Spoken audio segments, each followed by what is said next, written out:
Magandang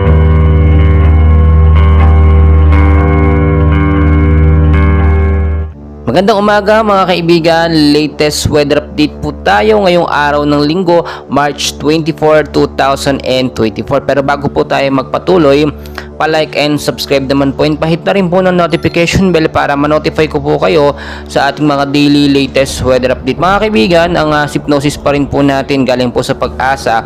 May easterlies pa rin po tayo or yung mainit na hangin galing sa Karagatang Pasipiko na siyang nakakaapekto po sa ilang bahagi po ng ating bansa, especially po sa Luzon, Visayas at Mindanao. Mga kaibigan, ngayon po sa Pag-asa na rin po nang galing, wala pa naman po tayong bagyong binabantayan sa loob ng park kahit po mga low pressure area. Pero chinek po natin yung ating radar, updated live radar natin. Makikita nyo po sa may bandang baba ng Indonesia, yung kalapit bansa po natin, nasa labas po yan ng park.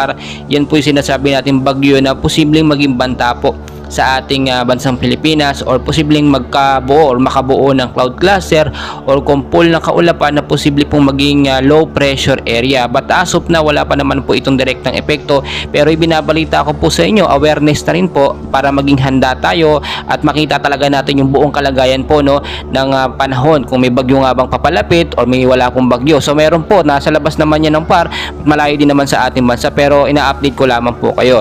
Narito po ang forecast weather condition natin. Mga kaibigan, yung lugar po na apektado ng easterlies, makinig po tayo, mabilis lamang po ito. Sa area po ng Aurora at Quezon, maula po na panahon ng mararanasan ngayong hapon at posible po magkaroon ng mga rain showers at thunderstorm po pagdating sa gabi.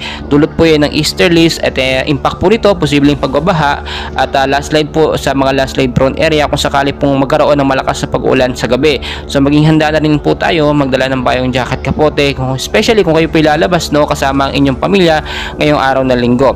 Sa area po ng Metro Manila, kasama na po dyan ang ilang bahagi po ng ating bansa, maulap din po na panahon ng mararanasan sa hapon. Pero asahan natin siguro sa ilang bahagi po ng Metro Manila, Luzon, Visayas at Mindanao, medyo mainit sa umaga hanggang sa tanghali.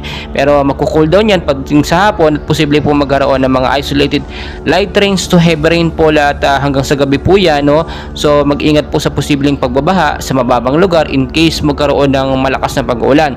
So mas maganda na nakahanda tayo kaysa yung wala tayong ginagawa. Mag-ingat din po yung mga landslide prone area na madalas po doon nagkakaroon ng landslide kapag nagkakaroon po ng malakas at patuloy na pag-ulan. Mga kaibigan, tinataya rin po sa Pag-asa bago po matapos ang buwan ng Marso, posibleng isang bagyo po pumasok sa ating bansa at yan po yung kauna-unahang bagyo ngayong 2024 na bagyong Aghon nga po ang tinutukoy natin.